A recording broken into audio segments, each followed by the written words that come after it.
Buenos días, buenas tardes, buenas noches. Reciban un respetuoso saludo cada uno de ustedes, donde quiera que se encuentren.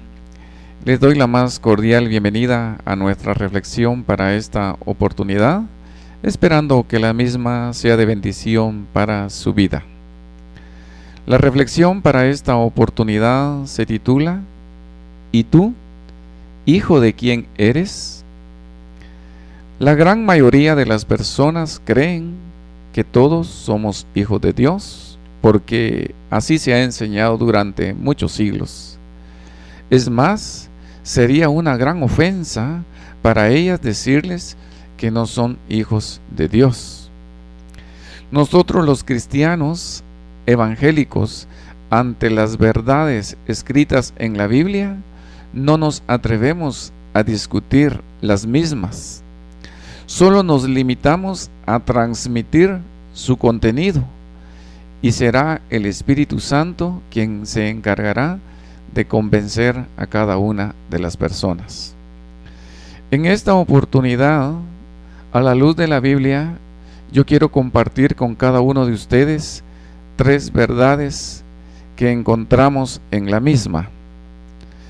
La Biblia es clara cuando nos dice que todos somos criaturas de Dios.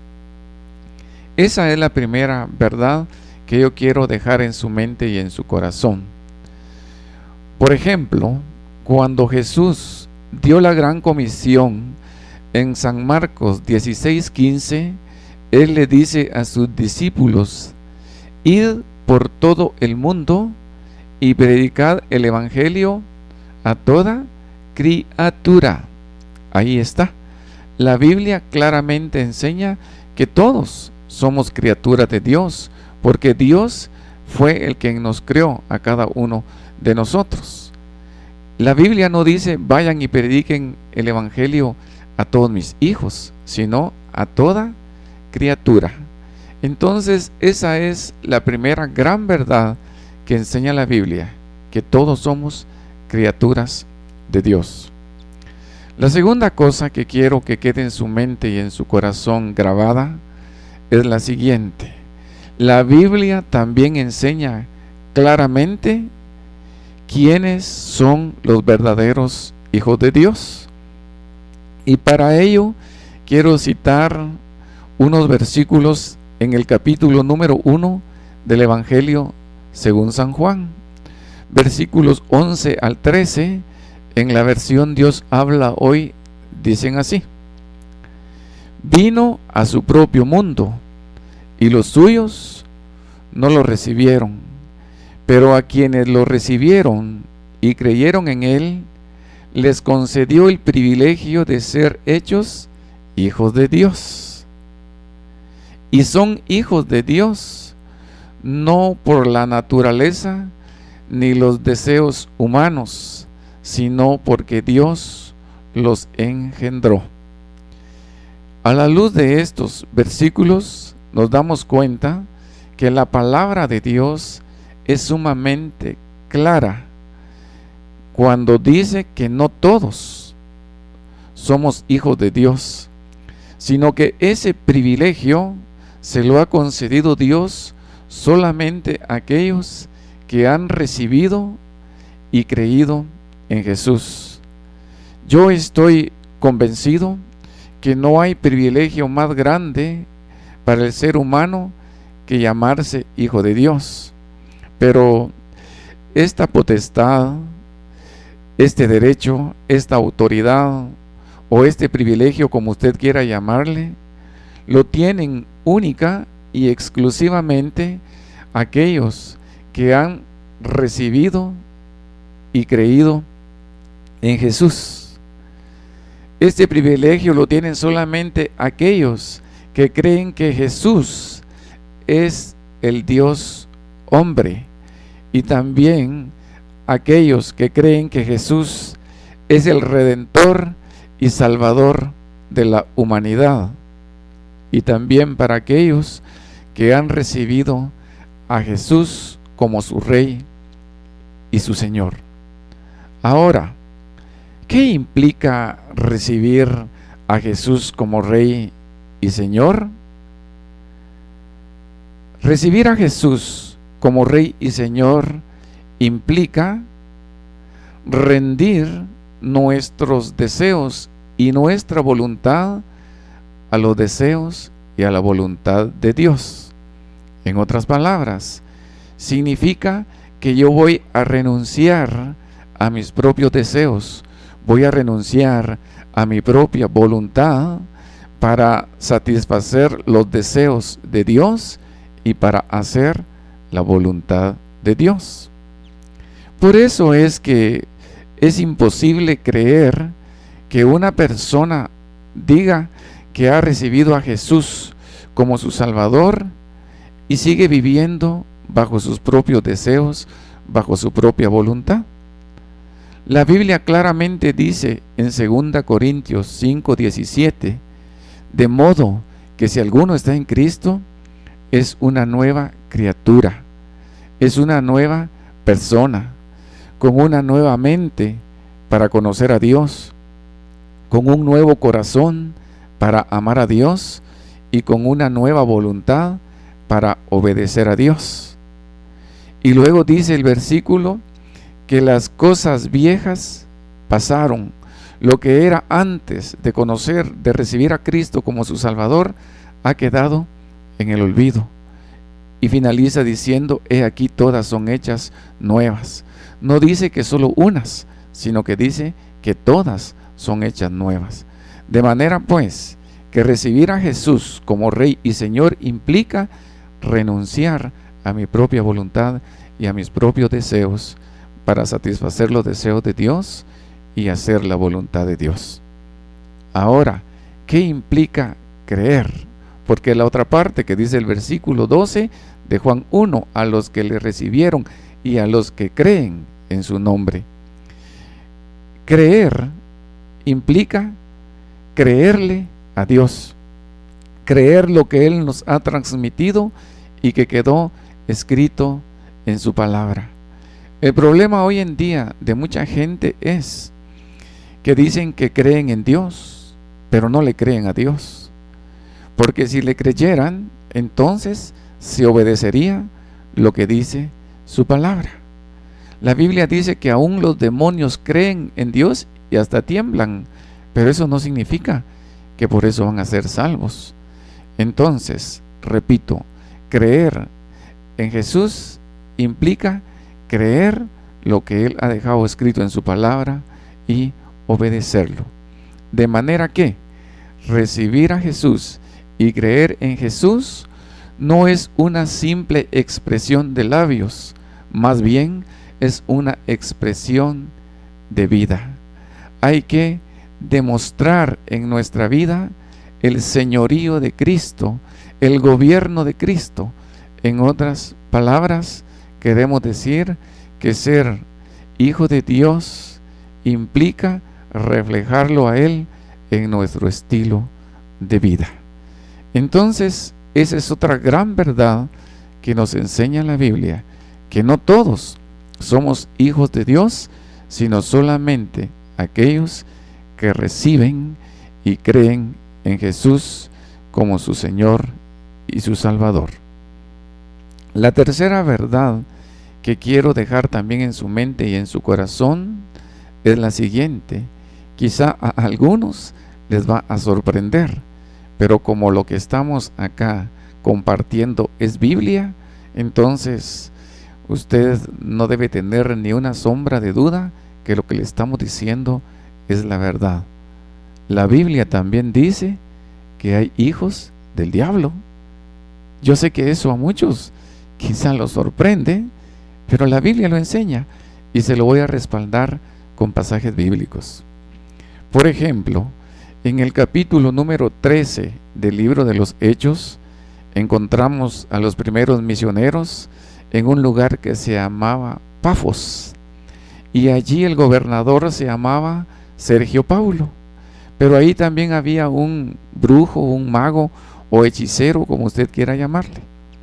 Sergio Paulo, dice la Biblia, que él deseaba escuchar el mensaje de salvación y mandó a llamar a los misioneros. Cuando los misioneros llegaron, este brujo o mago se llamaba por una parte Bar Jesús y por el lado griego su nombre era Elimas. Dice la Biblia, versículos 9 y 10, capítulo 13 del libro de los Hechos, que él se oponía.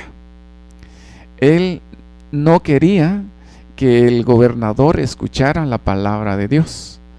Entonces, versículo 10 dice que Pablo, que también es Saulo, lleno del Espíritu Santo, fijó en él la mirada y le dijo, oiga lo que le dijo, entre las varias cosas que le mencionó, le dijo, hijo del diablo.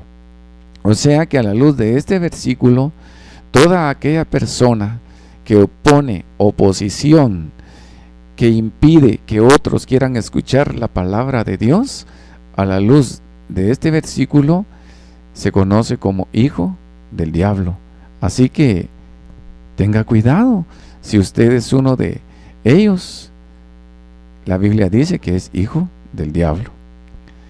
Luego, en el capítulo 8 del Evangelio según San Juan, encontramos también a Jesús discutiendo con los fariseos, los líderes religiosos de su tiempo, los enemigos de Jesús. Y ellos, a partir del versículo 38 de San Juan 8, Jesús les dice, ustedes hacen lo que les dice su padre. Y ellos le responden, nuestro padre es Abraham. Entonces Jesús les dice, si Abraham fuera el padre de ustedes no quisieran matarme, porque Abraham nunca hubiera hecho eso. En el versículo 41, una vez más Jesús les dice, ustedes hacen lo que hace su padre. Y ellos dicen, nuestro padre es Dios. Y Jesús nuevamente les dice, eso es mentira. Si yo he venido de Dios y ustedes no quieren escuchar lo que yo les estoy transmitiendo. Cuando llega al versículo 44, entonces Jesús les dice, yo les voy a decir quién es el padre de ustedes. Y Jesús les dijo, vosotros sois de vuestro padre el diablo. Oiga, no se lo está diciendo a borrachos, no se lo está diciendo a asesinos, se lo está diciendo a religiosos. Y le dice, ustedes son de su padre el diablo y los deseos de su padre ustedes quieren hacer. Ellos en los versículos anteriores vemos que querían matar a Jesús y por eso Jesús les dice, el diablo ha sido homicida, asesino desde el principio. Y si ustedes me quieren matar, es porque quieren satisfacer los deseos de su padre. ¿Se da cuenta? Claramente dice la Biblia que también hay hijos del diablo. Y finalmente, para esta reflexión, les cito Primera de Juan, capítulo número 3, versículo 10, que dice en la versión Dios habla hoy, se sabe quiénes son los hijos de Dios y quiénes son los hijos del diablo. Oiga bien, cualquiera, dice allí, que hace lo malo no es de Dios. Entonces, si no es de Dios, ¿de quién es? Es del diablo. Y claramente dice allí, ¿quiénes son? Todos los que hacen lo malo. ¿Qué es lo malo?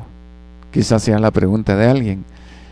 Lo malo es todo aquello contrario a lo que Dios dice en su palabra.